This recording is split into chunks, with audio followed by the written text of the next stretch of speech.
In a time of genius and a time of blood, a bastard child grows into a man.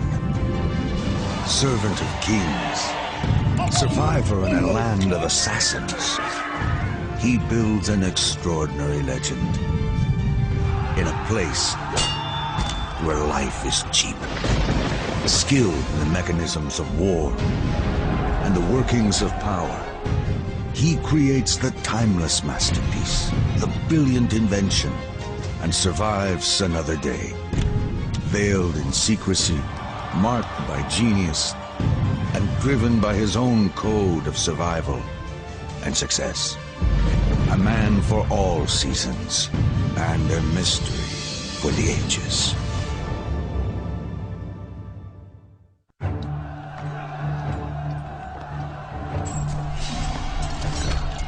Constantinople, the capital of the Byzantine Empire.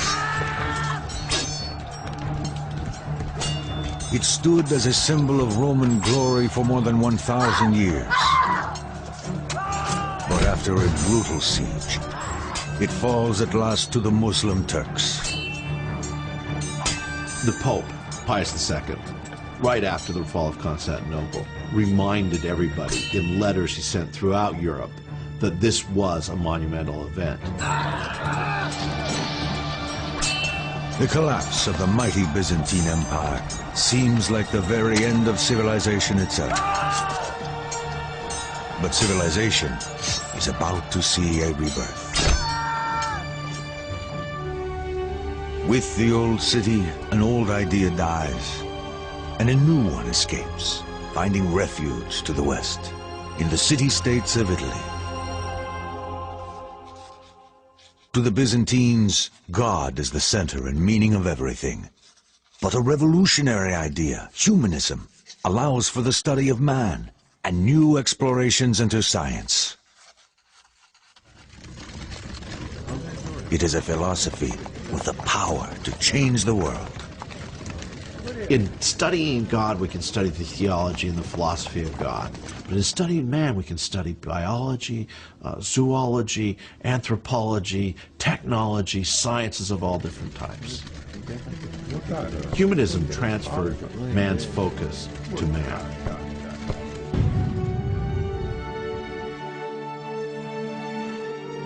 In the city-states of Italy, humanism ignites a new age. The Renaissance, heralding an explosion of new ideas, new inventions, and new discoveries. It is a time like no other.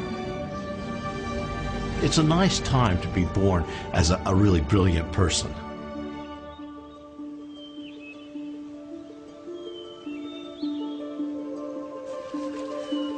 In a small rural town in Tuscany, a young boy discovers the world. Almost from the beginning, the mysteries of nature fascinating. He grew up in the countryside outside of Florence, and he seems to have been able to find all kinds of animals and plants and insects. But young Leonardo has no real place in the world, no future. He is the bastard child of a respected notary and a poor farmer's daughter. He lives in his father's house, while his mother is left to marry a man of her own class. His mother married, sometime after Leonardo was born, a local guy who is known through what seems to be a nickname, Attaccabriga. The fighter, the quarreler, the guy with the fists.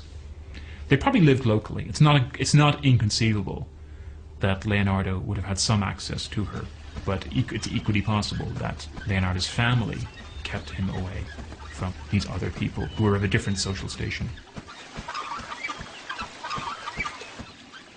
Young Leonardo enjoys a comfortable childhood with his father and stepmother.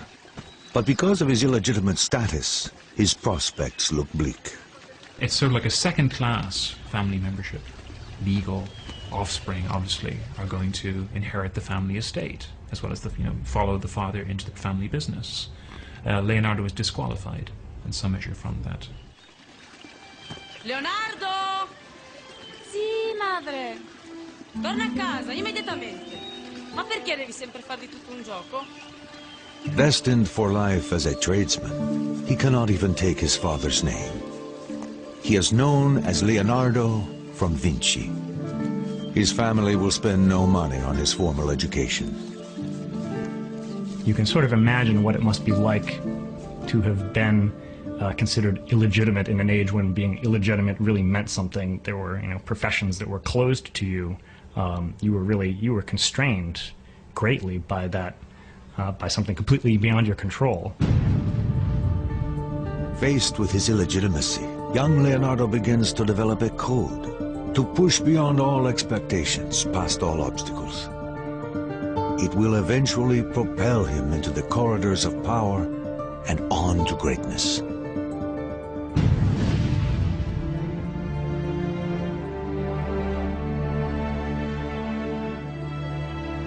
In his teens, Leonardo moves with his father to Florence, a city driven by perilous politics. In this thriving place of commerce and beauty, one family stands at the center. A family whose importance to Leonardo will grow as he matures. The Medici. The Medicis are in charge of Florence because they were the bankers early on, and they gained control of Florence. And even though it was a republic and somebody should be voting for them, they controlled all the votes. The Medici, rich and very powerful, are the most important patrons of the arts in Florence. Yet in spite of their power, the Medici bankers can never rest easy. Assassination is common, as rival banking families compete for the city's wealth.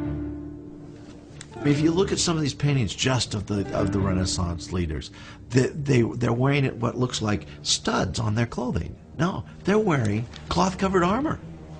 L'interesse è difficoltoso, come avevamo discusso. E allora onoratelo col vostro sigillo. They're scared to death that they're going to get knifed in the streets. The Medicis keep a poisoner on staff at all times. I mean, what's going on? In a society governed by fear, suspicion breeds a brutal form of justice. Any accusation, personal or political, can be lodged anonymously through the tamburo. This dangerous box throws a dark shadow on Leonardo's future. Once a citizen lodges a charge, the authorities investigate. Even the innocent are shamed, and the guilty severely punished.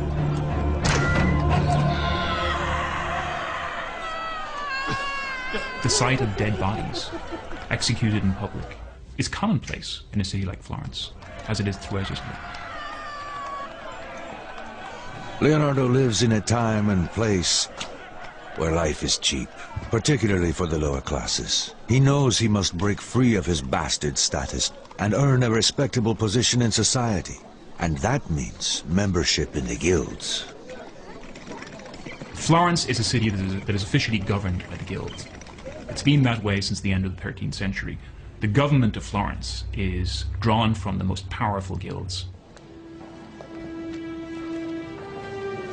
The guilds are professional trade unions, but most are closed to a bastard like Leonardo. It seems quite clear that he didn't have any kind of formal schooling, which would have been the norm if he had been a legitimate child of his father rather than the illegitimate son that he was. For Leonardo, it is difficult to gain entry to even a lower non-professional guild. His one hope rests in his talent and the help of his father's well-placed friend. Tu devi essere Leonardo. Ti stavo aspettando. Tuo padre pensa che hai del talento. In 1468, when Leonardo is 16, his father sends him to Andrea de Verrocchio, a highly regarded Florentine artist.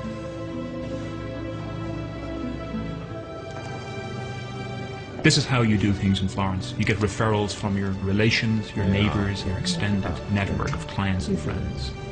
This kind of personal referral is how you, in a certain way, break the practice of training your own son in your own line of work.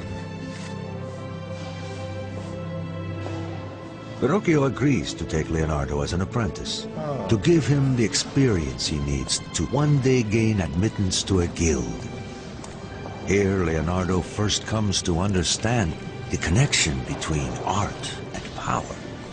The Medici, the ruling family of Florence, often commissioned paintings from Verrocchio. Verrocchio was certainly the person you would think of in Florence towards the end of the 15th century. You know, if you want a painting, you go to Verrocchio. As Leonardo becomes part of the workshop, he realizes he can push beyond his social limitations. His code emerges, stronger now. If circumstances hold you back, always find another way to achieve your goals. But beyond the doors of the studio, Florence is entering a dangerous time. Even as the Medici family patriarch, Piero de' Medici, lay dying, enemies plot to steal control of his family's fortune. Piero, ti senti un po' meglio? Solo la morte può recarmi conforto adesso. All the wealth and prestige of the Medici could quickly come undone as plots against their very lives are quietly prepared.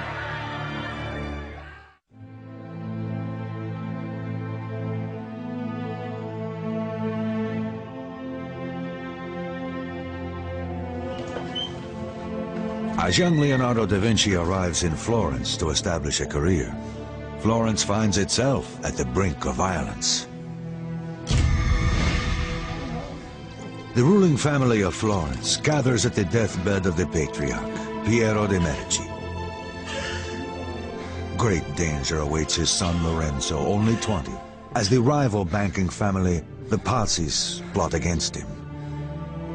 Questa è la mia ultima volontà per te, Lorenzo. Devi guidare questa casata e guidare Firenze.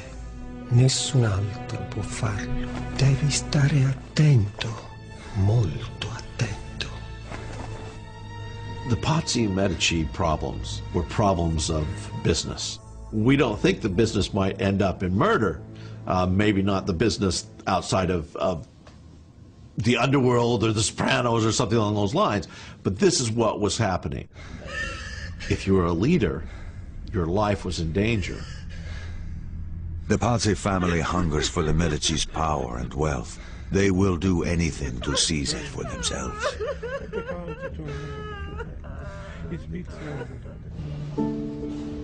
The young Leonardo is unaware of the political storms gathering around Florence.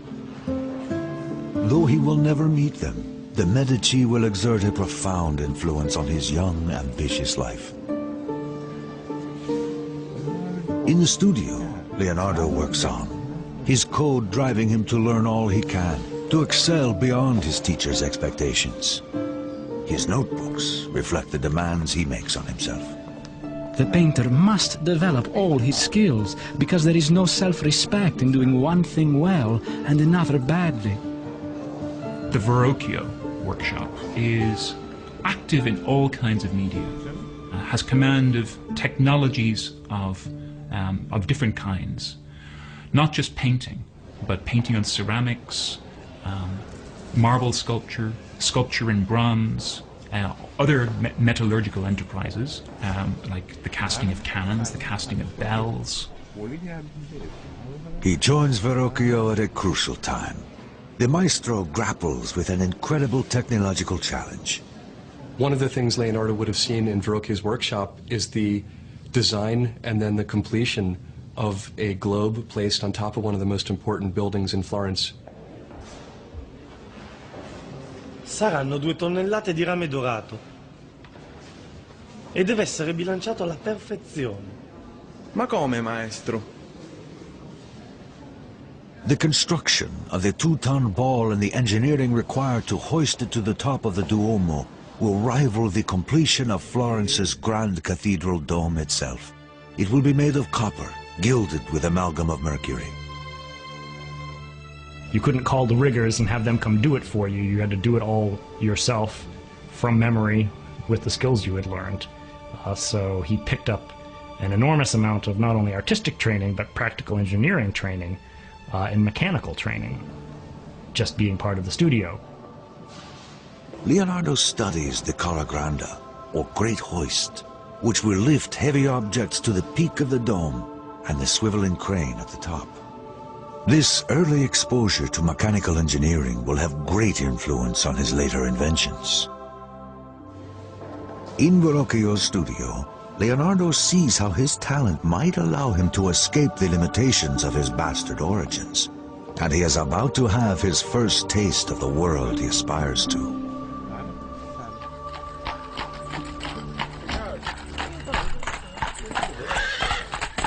Verrocchio and his students are invited to bring their best work to the Medici Palace to prepare for a visit from the influential Duke of Milan. According to 16th century Italian biographer Giorgio Vasari, Leonardo has already distinguished himself. The greatest of all Verrocchio's pupils was Leonardo da Vinci, who, beside beauty and grace, had a power of intellect that whatever he turned his mind to, made himself master of. Leonardo, portalo a me! In the grand house, the young men will see how wealth and beauty come together in the homes of the very powerful. An inspiring lesson for all of them. But the arrival of the Duke of Milan provides an even greater inspiration for Leonardo. As the Duke, the patriarch of the Sforza family, parades into Florence, Leonardo watches from the cheering crowds. Like Leonardo, the Duke is an outsider with no pedigree, and yet he is at the pinnacle of power. The Sforzas in Milan, they are actually the descendants of condottieri, of mercenaries, who at a certain moment in time moved from being hired soldiers into actually marrying into the political lineages and then actually coming into control of Milan. Leonardo cannot help but be inspired. In the Duke, he sees a man who has overcome his common origins, achieving influence and success. To do the same, Leonardo knows he must use every advantage he has.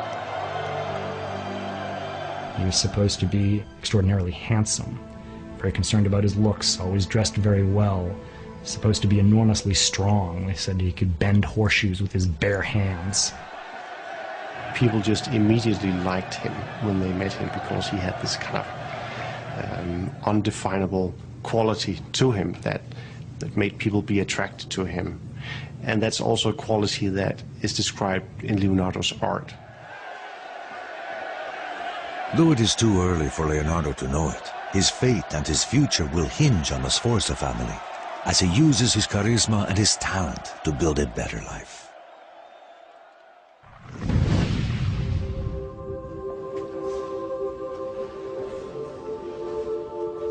Leonardo is now 20. He completes his apprenticeship and has finally joined the guild as a painter. A huge step into the world of professional legitimacy. He can now seek high-level commissions on his own. But something holds him back. Da Vinci stays in Verrocchio's studio. Perhaps it is loyalty. Perhaps he is still unsure of his abilities. But he stays. The advantage there is he doesn't have to go out and set up by himself. There's every indication that Leonardo is temperamentally unsuited to opening his own shop. Usa un tocco leggerissimo qui, Leonardo. Leggerissimo. We can see a large number of commissions for paintings being, at least in part, turned over to the young Leonardo, so that he's a serviceable, adaptable, younger partner in the firm. And as he works, Leonardo's reputation grows, even reaching the attention of the Medici family. In the case of the Medicis and Leonardo, it appears, though, that they recognize very early on that this guy had great talent, and he was going to exceed his mentor and exceed his fellow students, and so they took a particular interest in him.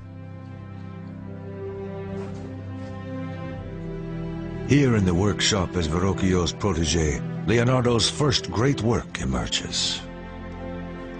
It is considered the oldest surviving Leonardo painting. The angel on the left, far in the corner of Verrocchio's The Baptism of Christ, is only a fragment, a tantalizing glimpse of the genius to come. It is only the mediocre pupil who does not surpass his master, Leonardo writes. And legend has it that Verrocchio, after seeing Leonardo's angel, never painted again. These are all qualities that you can look at that painting today and you can see that's the hand of somebody else, some exceptional painter who really is not present in the rest of this painting.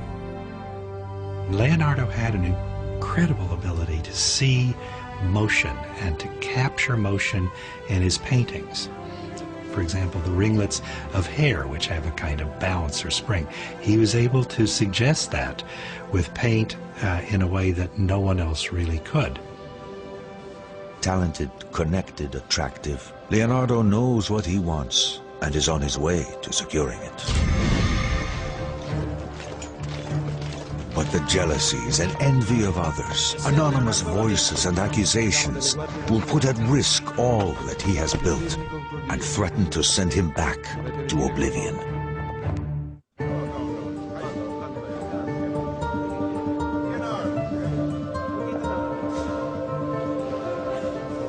In a little more than a decade, Leonardo da Vinci, at age 24, transforms himself from the bastard son of a notary to a legitimate artist recognized by the Medicis, the most powerful family in Florence.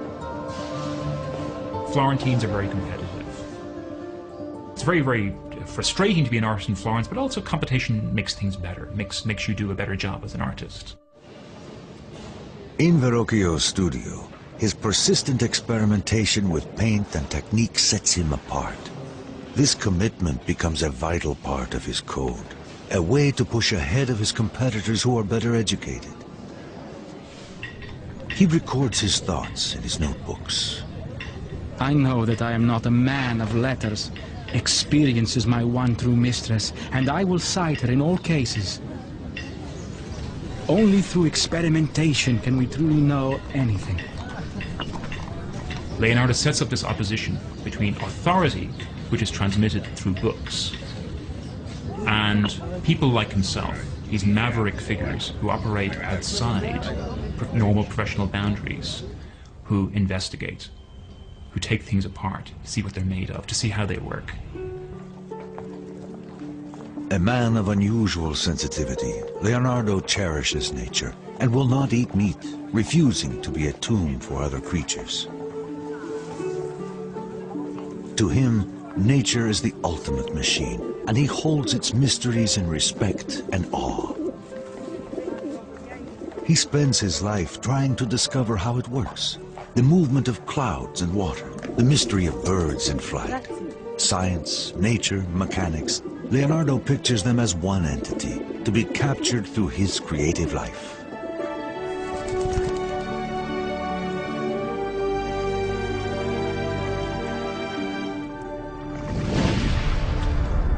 Nature is one thing, human nature is something else.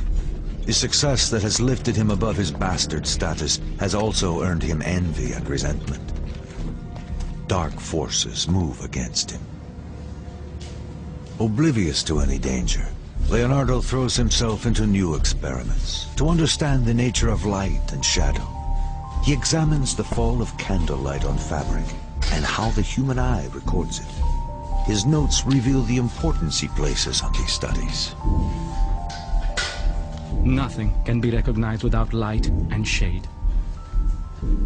It is only through the eye, the window of the soul, that we can truly understand the complex workings of nature.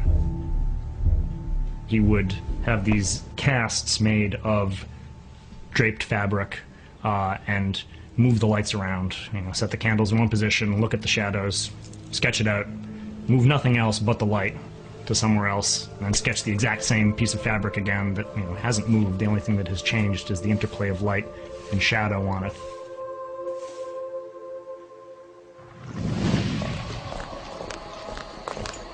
But in 1476, envy and betrayal catch up with him. Born in the hands of the Night Watch, the dreaded secret police of Florence.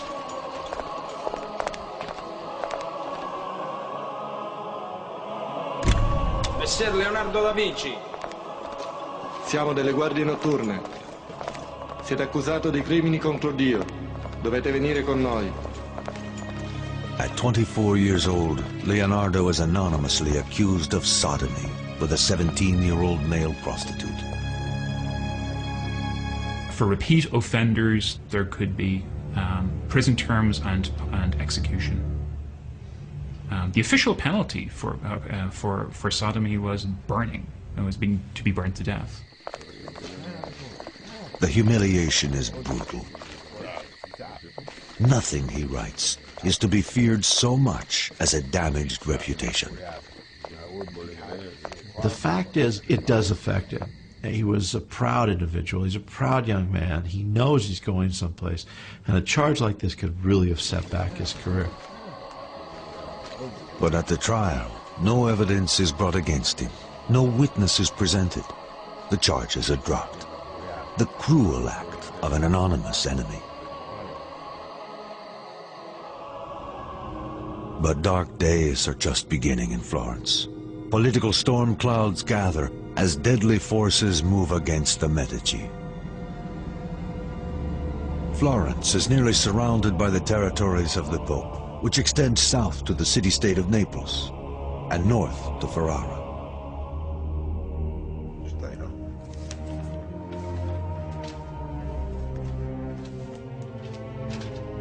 But this realm is not enough for the avaricious Pope Sixtus IV.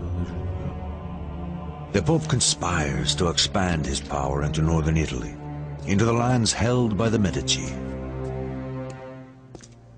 To break the Medici stronghold, Sixtus finds an eager ally in rival banker Francesco de Pazzi. Ed io, Francesco de Pazzi, presterò a voi I soldi necessari ad estendere le terre papali. The Pope transfers his accounts into the coffers of the Pazzi family bank. But the Pazzi want more than the papal account. They want the Medici out of the way. Forever. The Medicis needed money in their banking system. The Pazzis needed money in their banking system. And when the two of them were vying for what little amount of money there was in Italy that was not already spoken for, that's when problems occurred. And that's when we get to violence.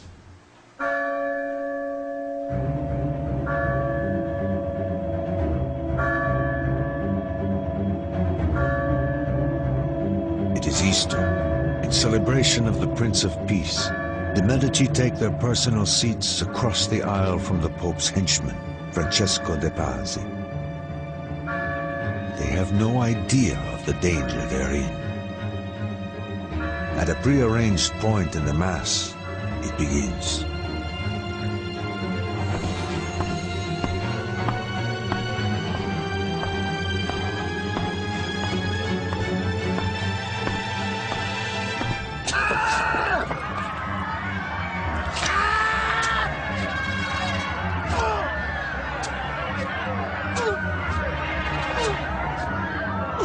Young Giuliano de' Medici gets stabbed savagely 19 times and bleeds to death on the cathedral floor.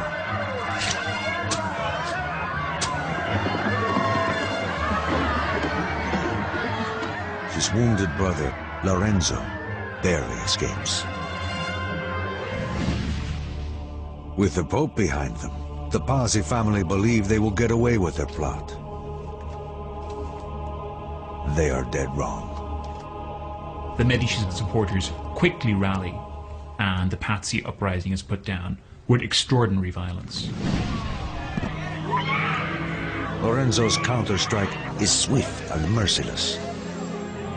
We get a sense of the Medici's power in the outcome of the murder. The immediate retribution There was no rights for the criminals. They were dispensed with, and they were dispensed with in a very public manner.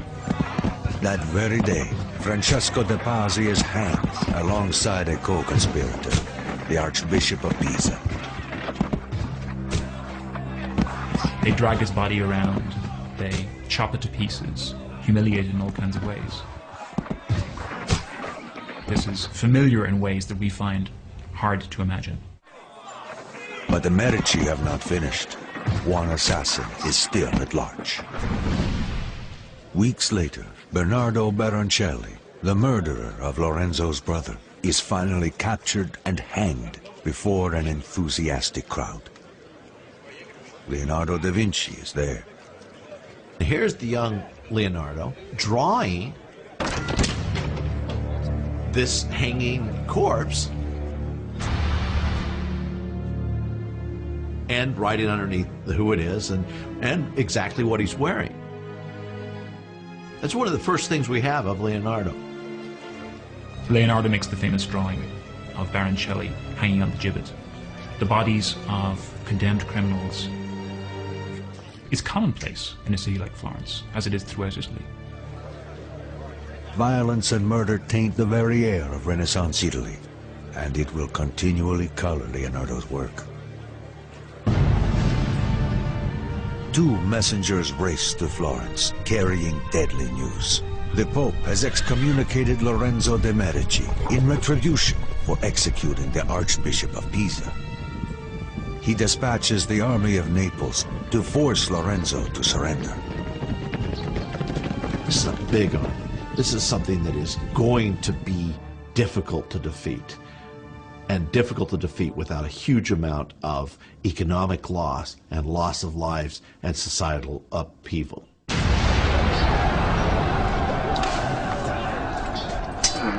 The Republic of Florence faces annihilation.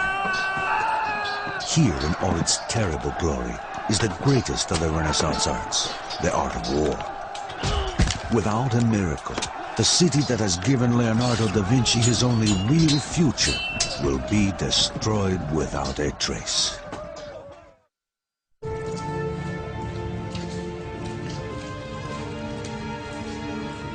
Messer Leonardo da Vinci. Arrested on trumped-up sodomy charges, Leonardo da Vinci endures a damaged reputation. And then Florence itself is thrown into danger as war erupts with Naples. To punish the Medici for the execution of one of his archbishops, Pope Sixtus sends King Ferdinand of Naples to invade Florence and attack the smaller Florentine army. The Florentine forces, mostly mercenaries, fight with the sustained violence of professional killers. But the more powerful army of Naples quickly take the upper hand, smashing into the Florentine forces with unforgiving savagery.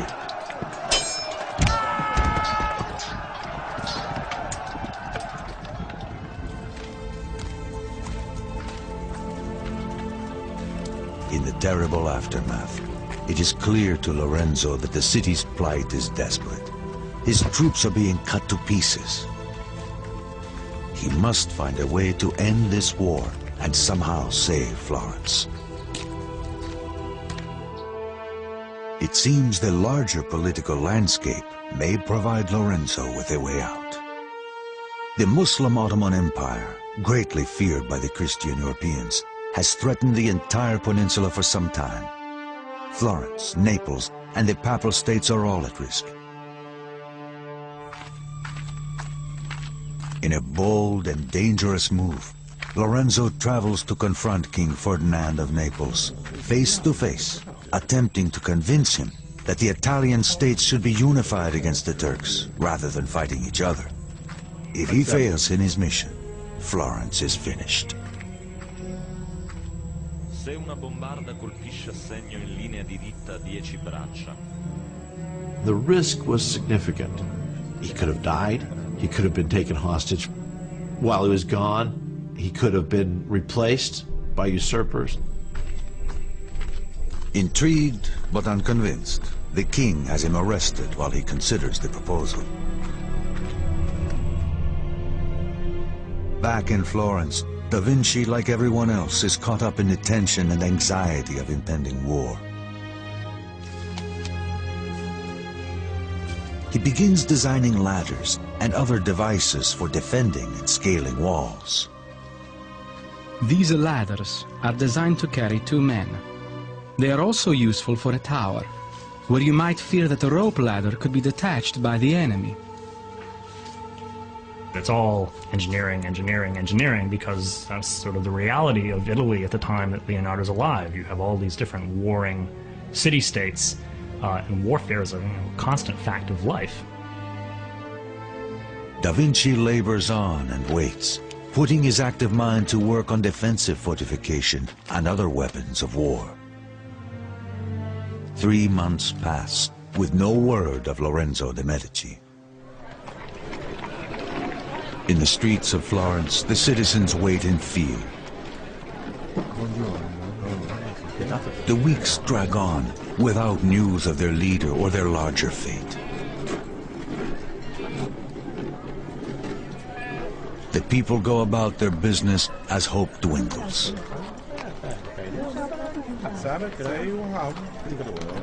The Medici dynasty and Florentine independence seem doomed. They knew what their situation was. When Lorenzo's in the camp of an opponent, they must have been nervous. He could lose his wealth. He could lose the city. The Florentines could lose the city. And then, a commotion rolls through the streets.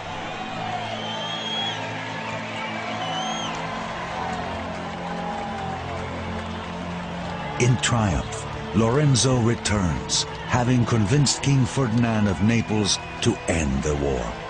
The crowd celebrates his courage and statesmanship. Lorenzo the Magnificent has pulled Florence back from the brink.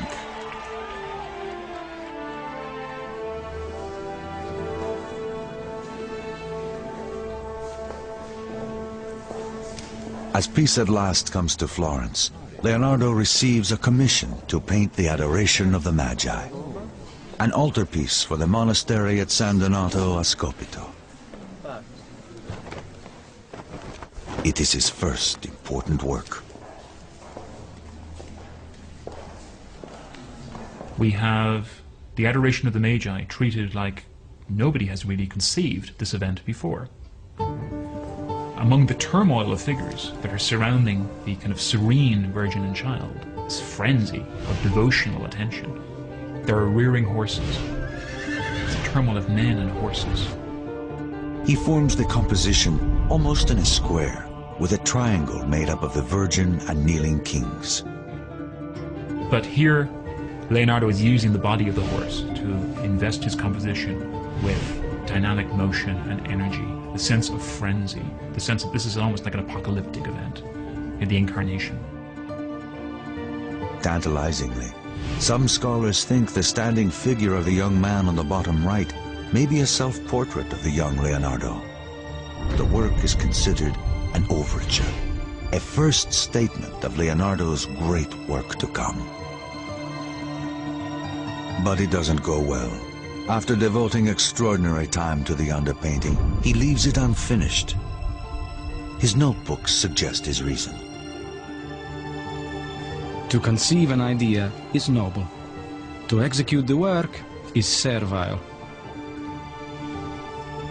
Somebody who's intensely curious, restless, doesn't like to stay at one thing. The point at which something's ready to be finished is the point at which it's no longer interesting.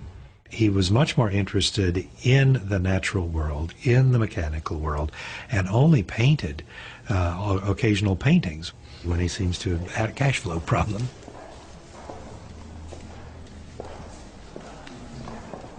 It is a bad time for Da Vinci to abandon his painting. Lorenzo de' Medici is considering artists for a plum assignment, a trip to Rome to help decorate the Pope's Sistine Chapel. It is the kind of commission that a young artist like Leonardo could only dream of, a real chance to shine before the most powerful patrons in Italy. Lorenzo's choice will affect Leonardo's future and shape his destiny, for better or for worse.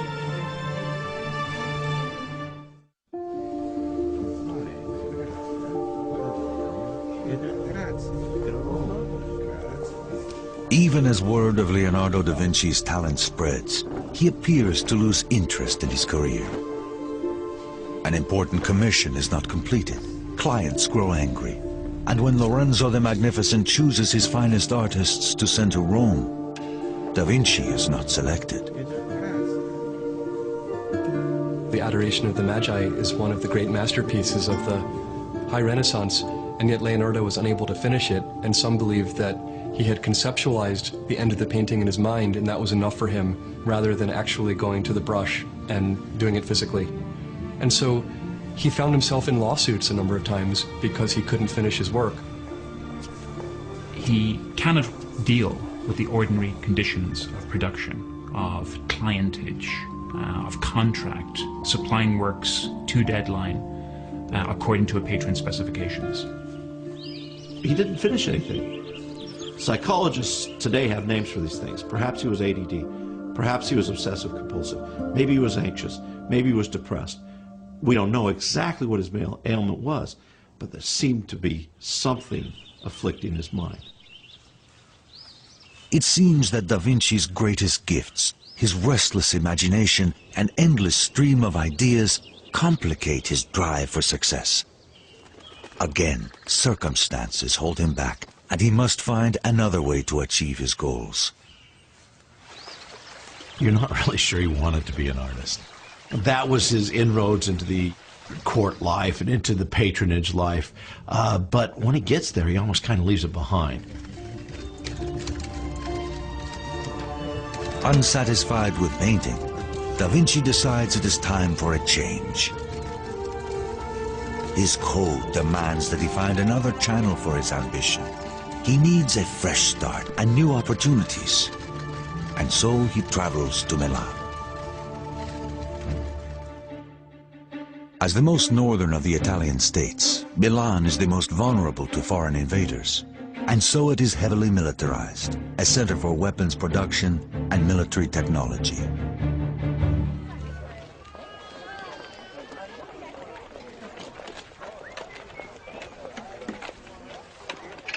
As he moves to the armorer's stalls in the streets of Milan, Da Vinci finds a vibrant city, always on the brink of battle, always ready to defend itself, not just from rival city-states, but from the superpower of France as well.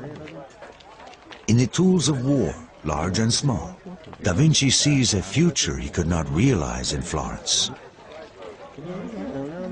Italy is a theater of war, as local powers call in the bigger powers of Europe with disastrous results. In the royal palace of Milan, a letter arrives. Carefully worded and boastful in tone, it presents to the acting Duke Ludovico Sforza the credentials of Leonardo da Vinci, not as an artist, but as a genius of military engineering. I have plans for extremely light and strong bridges, adapted to be most easily carried. I have plans for making mortars, easy to transport, and able to fling small stones, almost resembling a storm, and creating smoke terrifying to the enemy. Where a bombardment of cannon might fail, I can make catapults and other machines of marvelous accuracy and not in common use. Da Vinci's designs are visionary. His covered assault car is an improvement of an earlier well-known idea, but it will take 400 years before the concept is realized as the modern tank in World War I. Da Vinci describes the machine in his notes. I will make covered chariots, which will be impervious to any body of men-at-arms who try to shatter it when attacking the enemy with artillery. The real innovation is its mobility, hand-cranked by men or horse-powered. The cranks attached to horizontal wheels, geared to the 4 driving wheels. Close examination shows that Da Vinci's design, as drawn, would have the drive wheels turning in opposite directions, An error? Or a means to confuse an enemy that might steal his designs?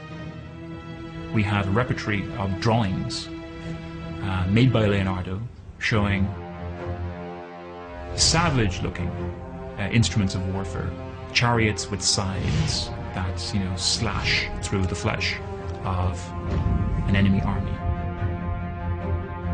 It is an improvement on the old Roman-style chariot by adding an upright lantern gear with 4 huge scythe blades mounted above, like a curved blade helicopter. Da Vinci's design for a cannon shows hundreds of swarming bodies, dwarfed by the colossal bronze gun, and reveals one of Leonardo's obsessions. He loved scale. He loved to speculate and dream about things on a scale just vastly beyond that of the period. So he has these gigantic speculative designs for incredible killing machines. Da Vinci's fantastical weapon designs are typical of his continual pushing beyond the ordinary, always dreaming in the extreme. In his life, it will be a pattern, a part of his code, never be limited by what has been done before, or what others might think. He certainly sells himself as somebody who has secrets, somebody who knows the technology of military engineering, making guns, making weapons. Da Vinci hopes that Ludovico Sforza, the acting Duke of Milan, will commission him to build these war machines. Ludovico Sforza is the brother of the assassinated Duke of Milan. He's acting as the regent, basically the effective ruler of Milan. And he's basically controlling the defense policy, the foreign policy of the Milanese state. Ludovico will hold power only until his timid nephew, Jan Galeazzo, comes of age, if he ever does. Tu scegli, adesso vai pure, ho degli affari da sbrigare. I think everybody expects that the one thing that Ludovico really wants is the Dukedom of Milan. He's prepared to go to extraordinary lengths to get it. But the armies of kings and the cruel uncertainty of politics will overturn Ludovico's dreams of glory and everything that Da Vinci has hoped for.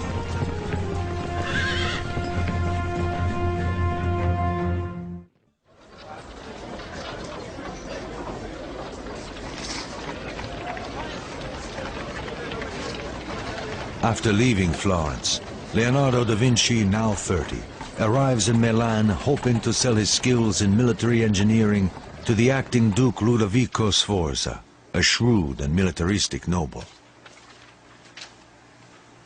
He walked away from what would have no doubt been a secure and comfortable living as the society painter in late 15th century Florence. He went instead to the bustling but military, aggressive, politically turbulent city of Milan, up near the French border. At the end of the 15th century, Italy is a theater for war, as the smaller city-states of Milan and Naples struggle to survive against the superpowers of France and the Ottoman Empire, pressing in from all sides. Cleverly exploiting these unstable politics, Leonardo's letter to the Duke outlines every imaginable military skill he has as an engineer. Fortress design, cannon construction, siege machines. Only in the very last line does he mention that he is also a painter.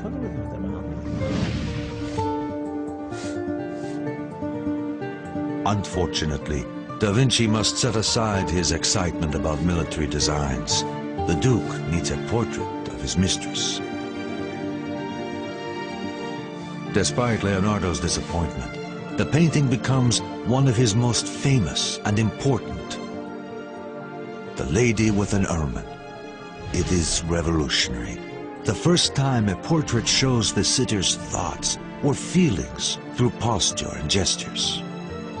This relates to a series of interests being pursued by Leonardo about the motions of the mind. You know, as the mind moves, so the body expresses the motions of the mind.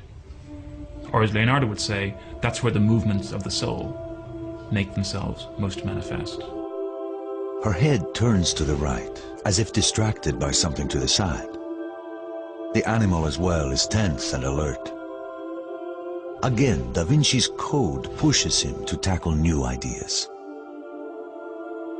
He's almost obsessive in his quest to want to know as much as possible about what he's interested in while he's interested in it.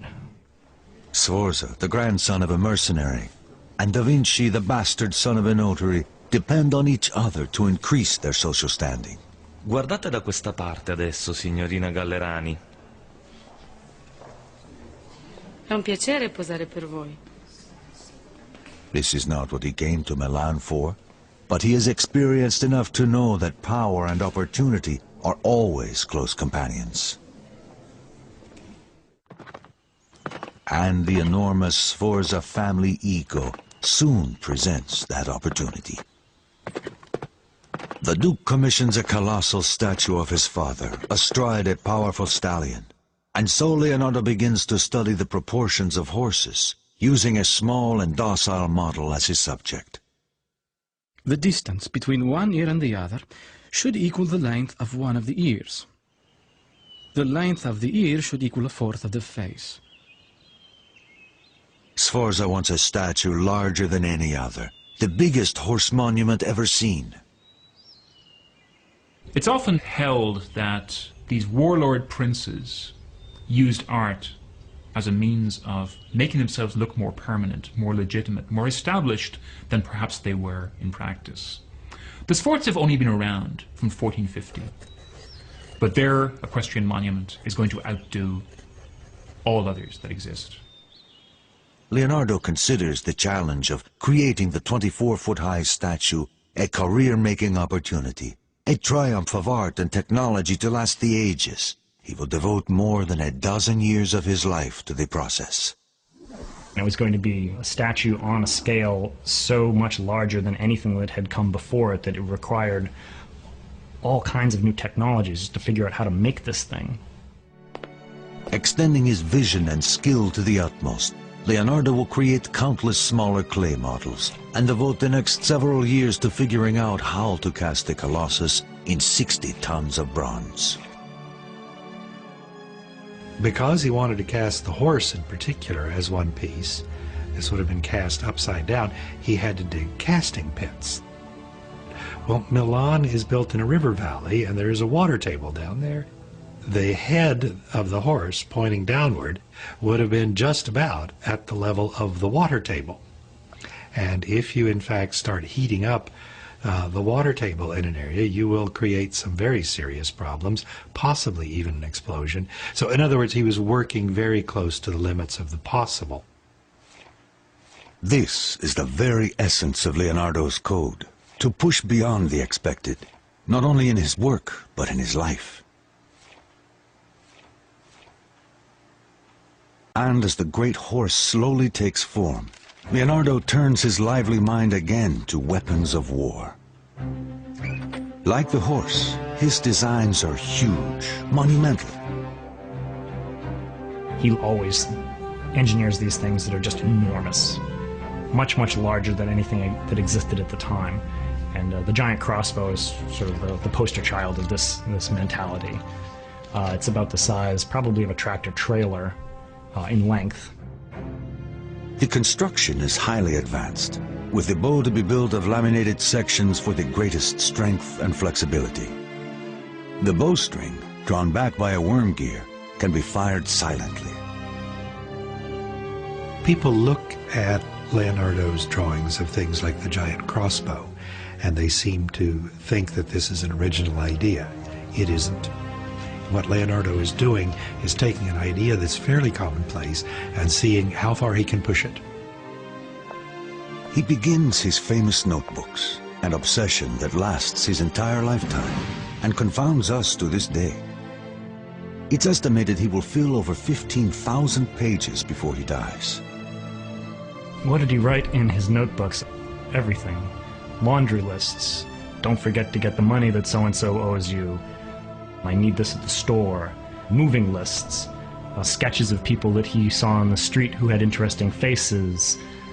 Notes to himself of anything he wanted to remember.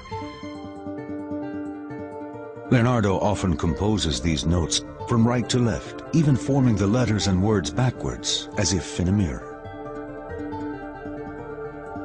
People would speculate, and still speculate, that he was trying to write in code. He didn't want people copying his ideas. Maybe he was saying things that he didn't want people to be able to read. But the most likely reason is simply that he learned to write as a left-handed child, and so composing left to right, even writing backwards, came naturally to him. By this time, Da Vinci has taken an assistant. His name is Giacomo, a young boy from the lower classes, destined to limited prospects. He helps Leonardo build the many mechanical contraptions and novelties for Ludovico Sforza's elaborate parties. Giacomo, perché devi sempre giocare con tutto? E dammi quel pianeta.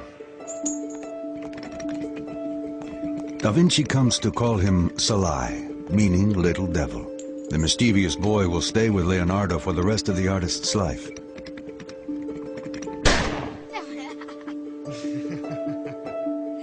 And Salai's name will appear in Leonardo's notebooks more than any other. Salai will be with him on one of the most important days in Da Vinci's life.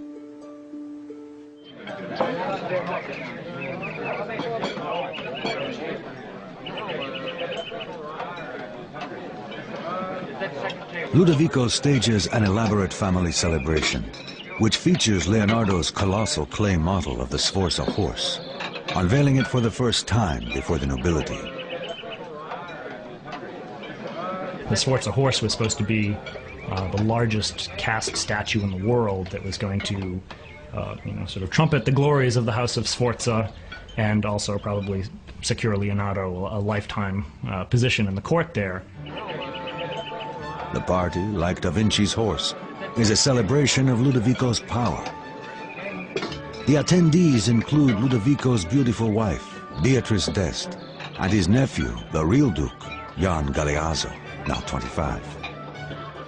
It's become quite apparent that young Galeazzo Sforza has been sidelined by Ludovico, his uncle, who really has designs on the duchy for himself. Jan Galeazzo will never assume power. Within the year, he is dead. Some say poisoned, making Ludovico the Duke at last. With nothing to curb his ambition, he will set Milan and Leonardo on a collision course with war. Siamo pronti, Leonardo!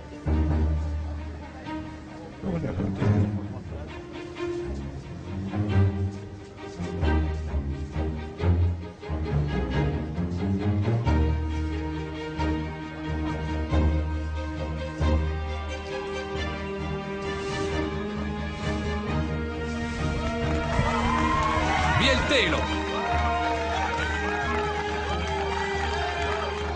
In the end, it is all about status, influence, the magnificent Da Vinci horse, and Ludovico's dangerous ambition.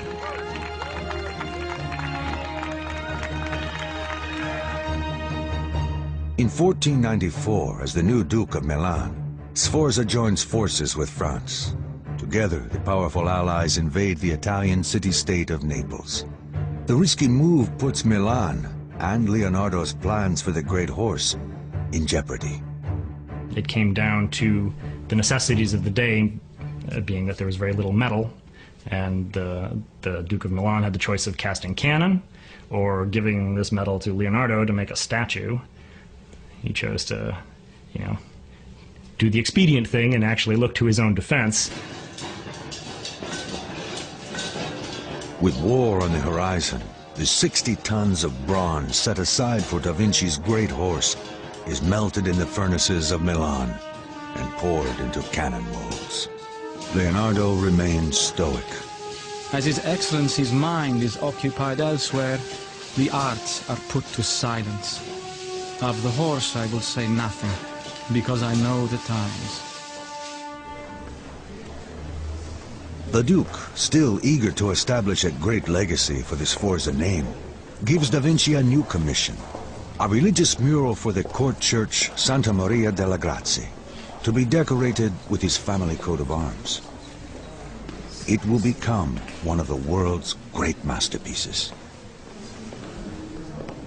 But to the priest's consternation, years pass with no sign of completion. Maestro Leonardo, quando pensate sarà finito? Ho solo bisogno di mettere una faccia a Giuda. No, fermo lì. La vostra sembianza sarà perfetta. Leonardo spends more than 3 difficult years on the mural, a complex and beautiful rendering of Christ's final meal with the apostles. It is called the Last Supper. Revolutionary for its time, Leonardo's painting captures the dramatic moment when Jesus tells his apostles, "One of you will betray me." In his writings, Leonardo describes how the gestures and faces of the apostles convey such intense distress. One twists the fingers of his hands together and turns grim-faced to his master. Another, with hands outspread, showing the palms, shrugs his shoulders. Da Vinci's attention to human response reveals his obsession with science. He mastered anatomy, he was a master of geometry, he mastered perspective, and by utilizing all these sciences, Leonardo could create an art that was scientific in a way. Painting was a source of knowledge, just as geometry was a source of knowledge. But in the Last Supper, Leonardo pushes his scientific approach too far as he experiments with his paints, incorporating oil, which proves incompatible with the plastic base. So he decides he's going to try a new technique at drying the fresco, and it doesn't work. In fact, it destroys much of what he has labored to do. Within decades, dampness in the wall begins to disintegrate the oil-based paint. But Leonardo will not be there to see it happen. France, Milan's former ally in their war against Naples, now has a new king with a new goal, the submission of Milan. Leonardo is about to lose his patron, his security, and everything he has struggled for.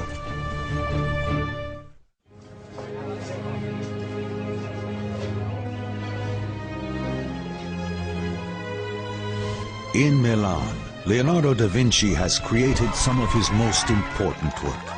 He spends 17 years in the court of the Duke Ludovico Sforza, realizing his own dreams of success. As Leonardo nears the age of 50, the political winds change. Sforza's former ally, France, abruptly invades Milan. Da Vinci at once loses his patron and his security. His notes reflect his reversal of fortune. The Duke has lost his state, his property, and his freedom. None of our great enterprises will come to pass. The occupying French army, bent on annihilating any sign of the Sforzas, used Da Vinci's epic sculpture for target practice.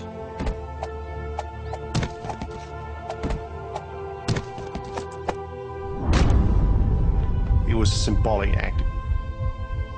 It shows how closely these equestrian monuments were identified with the power of a certain ruler.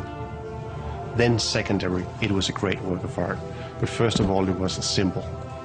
Da Vinci learns in this cruel act how fleeting his success might be, and how vulnerable he is to the fickle nature of politics. Saddened by the loss of the great horse, an aging Leonardo leaves Milan with his faithful apprentice Salai.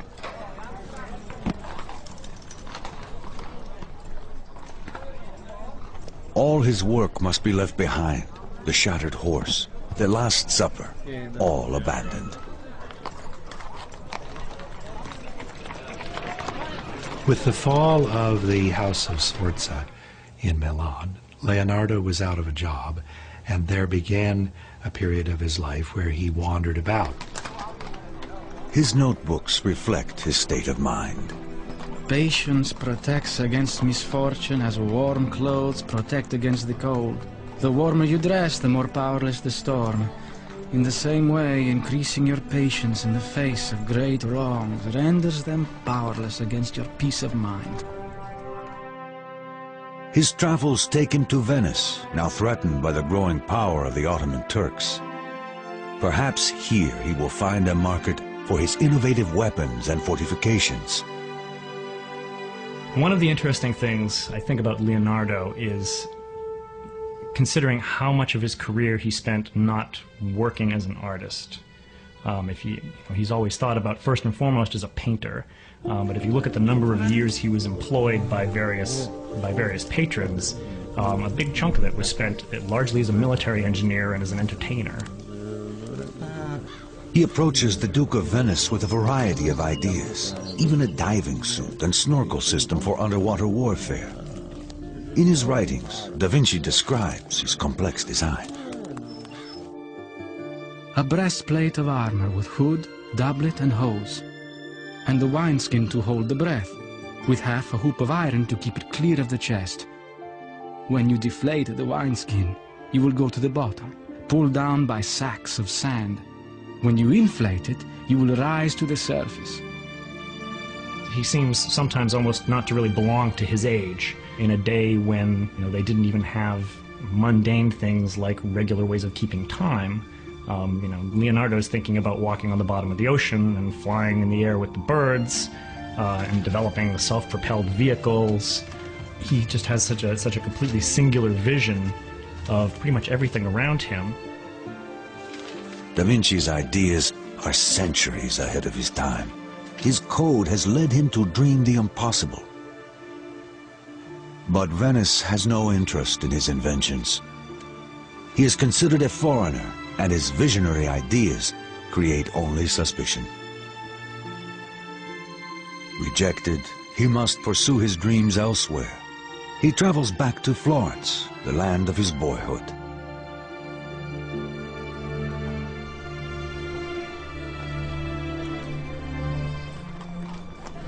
It had long since come to my attention that people of accomplishment rarely sit back and let things happen to them. They go out and make things happen. But Da Vinci's confidence will soon be challenged. The Florence of his youth has changed. Though he is still recognized as a great artist, someone newer and younger has captured the city's imagination. His name is Michelangelo Buonarroti, a brash young artist of only 26 whose talent is astonishing. Leonardo despises him. Artists of the Renaissance were extremely competitive with each other and with themselves. Tough, disheveled, and arrogant, Michelangelo defies Leonardo's expectations of the courtly artist. In his notes, Da Vinci voices his disgust. The sculptor's face is covered with paste and all powdered with marble dust, so that he resembles a baker. His house is dirty and filled with chips and dust of stone. With the painter, it is just the opposite. Well-dressed, sitting easily in front of his work and moving a very light brush. His home is filled with music, unspoiled by the pounding of hammers.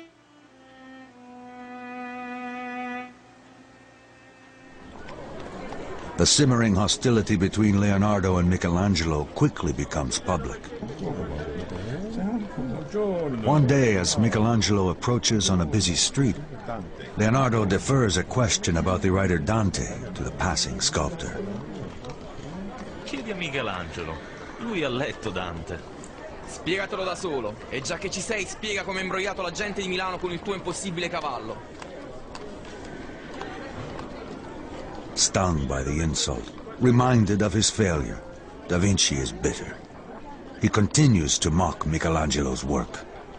I think I'm quoting him accurately when he criticized painters like Michelangelo for whose anatomy, he said, made people look as if they were bags full of walnuts. Almost 25 years older than Michelangelo, Leonardo is dispirited, packing up his paints each night with less passion than the night before.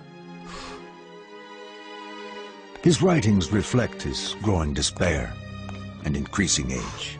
Oh, time, devourer of all things. Oh, spiteful age, how you destroy and consume everything with the relentless teeth of years, little by little in a slow death.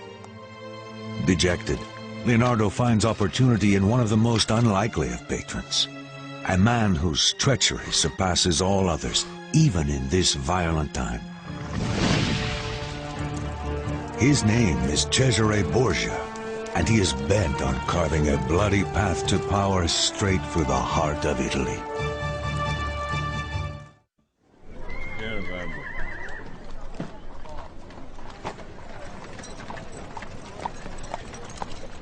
Having lost the work of 17 years, a disheartened Leonardo da Vinci eventually returns to Florence, only to find himself challenged by a much younger rival, the great artist Michelangelo. His notebooks reveal that even in the face of all this, his code demands that he push on. Obstacles cannot crush me. Every obstacle must yield to stern resolve. He whose gaze is fixed on a distant star will not falter. In 1502, Da Vinci finds an unlikely opportunity in Pope Alexander and his bastard son, one of the most dreaded tyrants of the age, Cesare Borgia. Cesare is accused at least of murdering one or two of his sister's husbands and lovers, and maybe his own brother. Cesare himself is portrayed by some as being the devil incarnate, by others as being this great leader. Borgia personifies the corruption and hunger for power that has come to define the papacy. He is ruthless in his attempt to consolidate his father's empire, hoping to one day claim it as his own. One by one, the cities of Romagna and northern Italy fall to Borgia's papal army. Hungrily, he sets his mark on an ever-widening area. But in order to succeed, he needs an edge, someone with new ideas. He turns to Leonardo da Vinci. Ecco le vostre carte. È un onore servirla. He was given the title of Chief General Engineer by Borgia, and so Leonardo probably had a chance to observe the real horrors of war firsthand.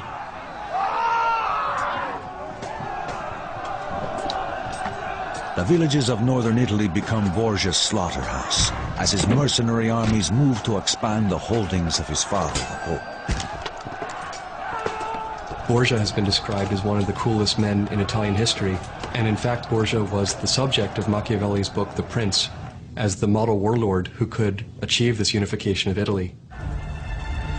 The death of the innocent means nothing to Borgia, as he seizes whatever he desires. He makes a reputation as a man of extraordinary cruelty, pragmatic, intelligent, and deadly. Da Vinci serves his patron well, supervising the building of defensive works, towers, trenches, and weaponry. He is finally given the opportunity to pursue military designs, to practice the art of war. For Borgia, Leonardo's greatest skill lay in his unique bird's-eye view map, a key to success in battle. By handing these maps to Borgia, Leonardo was enabling this warlord to run his troops through the night and arrive ahead of time at the battle and have a chance to win. And so the relationship between Leonardo and warfare is very complex. Da Vinci and the ruthless Borgia work well together, each with a complex mind, each actively ambitious. In the mechanics of war and the subtleties of power, Leonardo excels. This may be one of the things that Leonardo is never given credit for. He seems to know the political winds, and he seems to blow quite nicely with it. And he fits in very well with Cesare's court. Although Borgia's savagery is well known to Da Vinci, the violence suddenly becomes more personal when Borgia orders the brutal execution of 3 captains. One, Vitellozzo Vitelli, is a friend of Da Vinci's. the artist is repelled. His writings reflect his growing doubts. Truly man is more savage than beast, for our brutality exceeds theirs. We live by the death of others. He finally decides that even animals, they kill for a reason. Human beings, it becomes part of their nature, just to kill.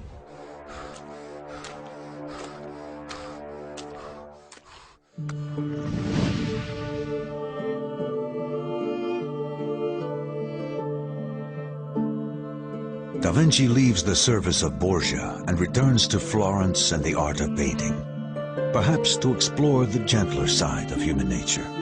There he begins the one work for which he will always be remembered. No, non ridete. Sorridete. È divertente ma non isterico. Pensate cose dolci. Pensate al vostro amante. Giusto. It is called the Mona Lisa. No one knows who she is, or if she even existed at all. As he paints, Da Vinci keeps her amused with music and entertainment. Leonardo says in his writings that faces are most beautiful at dusk. He captures this effect by using transparent films of paint, a technique which is later called sfumato, which means kind of literally smoking, kind of a smoky effect. You can see it in these almost invisible transitions from light to shade, which are so enigmatic and so incredible that anybody could paint that with brushes. It's really a great display of virtuosity. People often talk about the Mona Lisa smile as being mysterious. If it is mysterious, it's because Leonardo da Vinci has shaded the corners of her mouth and eyes, which are some of the most expressive features of the human face. Is to suggest that the Mona Lisa is a painting of a mystery, that there's something very, very secret going on with the Mona Lisa. And we get the elaboration of this myth of secrecy about the Mona Lisa smile. Or who is the Mona Lisa? You know, is she Leonardo's lover? Is she Leonardo himself? History does not reveal her true identity. Da Vinci's biographer Vasari identifies her as Mona Lisa Gioconda, the wife of a merchant. But Vasari never saw the painting, and Da Vinci himself never left any clue. Carried it around with him for years, and he kept working on it. Never quite done. The only reason it exists in the form it exists today is because he died. The Mona Lisa remains forever a work in progress, a physical manifestation of his code, of his commitment to achieve the impossible, perfection in painting.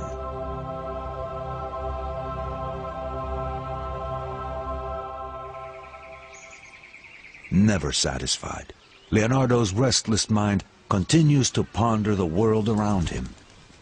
One of his greatest obsessions is the mystery of flight. I mean, in a day when there is no stop-motion photography, he was able to look at birds in flight and actually see that birds don't just flap their wings up and down. It's a very complicated sort of figure-8 motion of the bird's wing tilting and coming up and turning and pushing down with every single beat. He uses his knowledge of engineering to design machines that he hopes will be capable of flight, and he makes a bold prediction. There shall be wings for man. If it is not accomplished by me, then it will be someday by some other.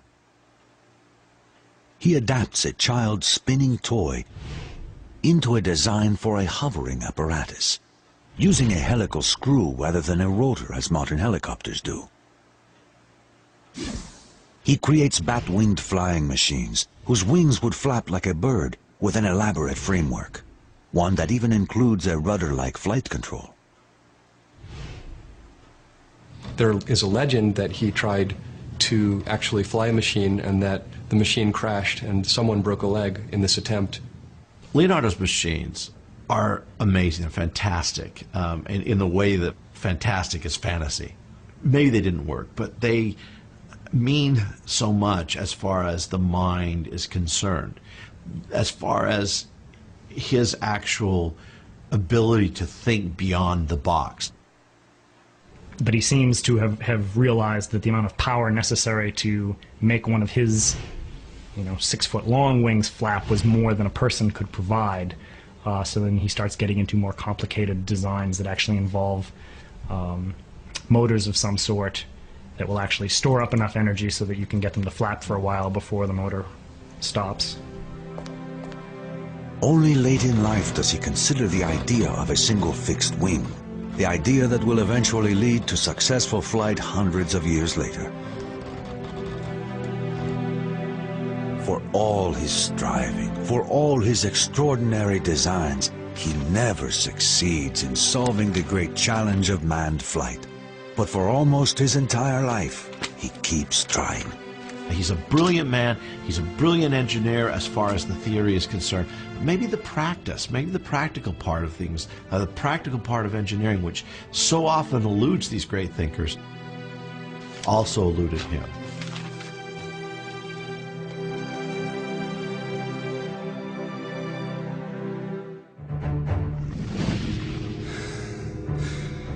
Despite Leonardo's frustrations with engineering, it is with a far more complex machine that he achieves his most remarkable success.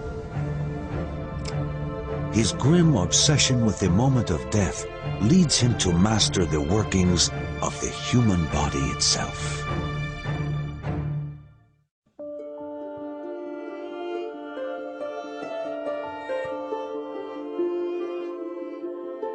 Leonardo da Vinci, now 53, has been working on the most recognized and celebrated masterpiece of all time, the Mona Lisa. He will keep working on it and keep it with him until the day he dies. His obsession with both artistic perfection and technical precision leads da Vinci in a surprising direction.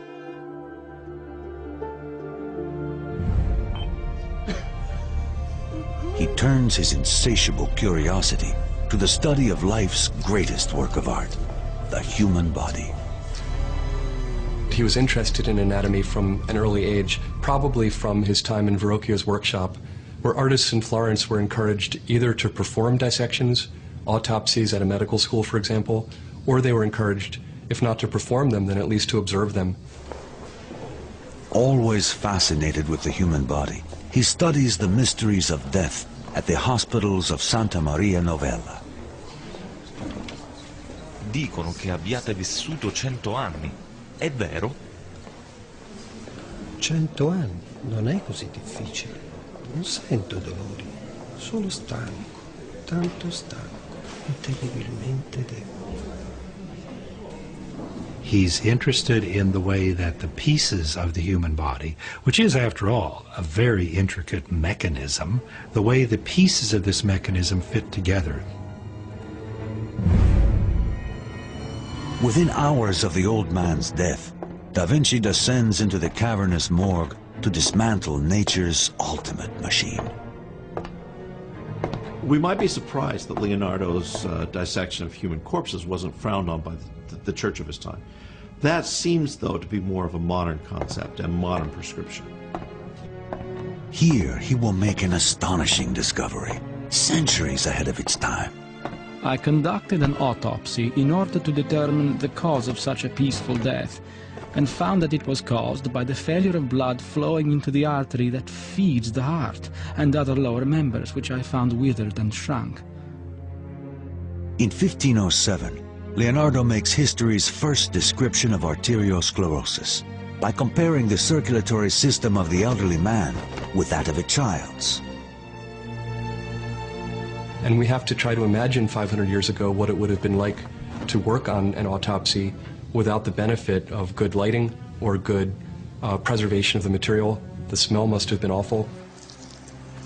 Under challenging conditions, Leonardo invents an entirely new way of seeing. Later, his cross-sections and exploded diagrams will profoundly influence the modern method of visualizing anatomy and machinery. His code, like the man himself, becomes mature. experimentation continues to be the primary engine in his effort to achieve what no one else could. I am inspired by the urgency of doing. Knowing is not enough. We must act on it. Being willing is not enough. We must do.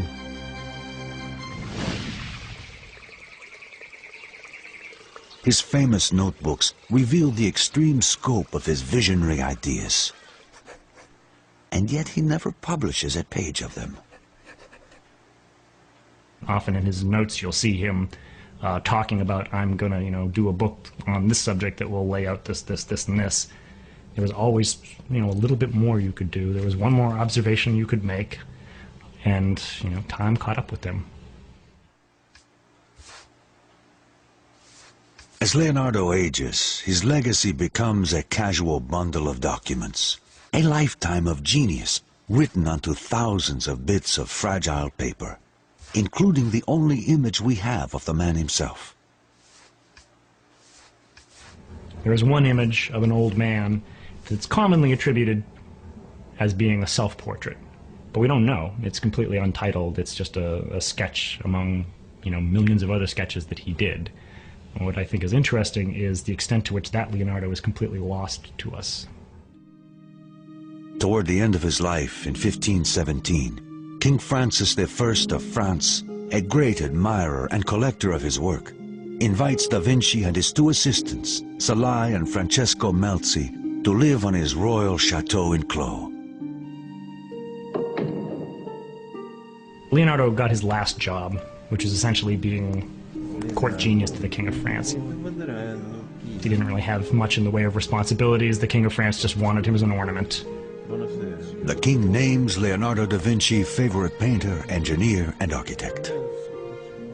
Si sta facendo tardi, maestro. Possiamo continuarlo nel mattino. Francesco ed io lo aiuteremo a mettersi a letto. But at 65, Leonardo's triumphs are behind him. A stroke has paralyzed his right arm, and his left hand can no longer paint fine details.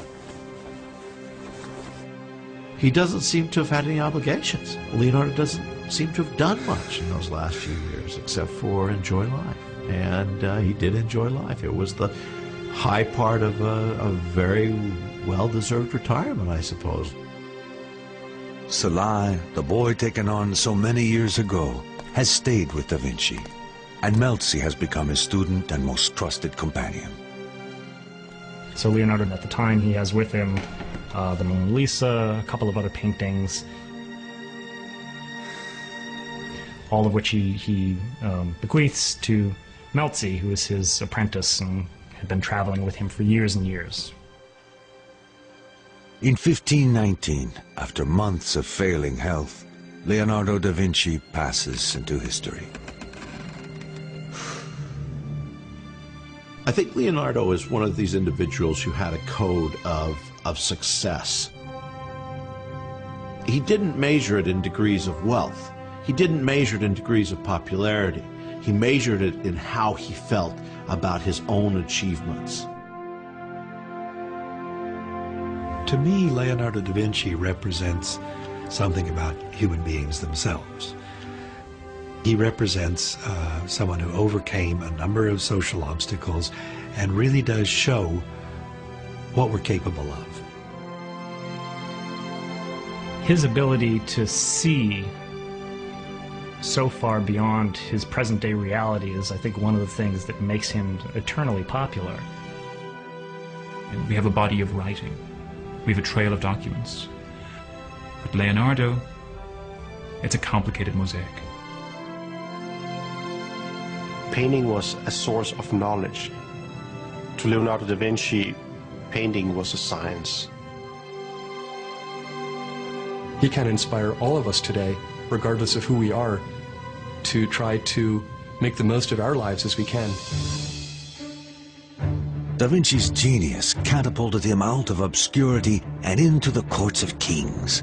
By refusing to compromise his own intellectual code or be crushed by adversity, he becomes the most important man of his age. He becomes immortal.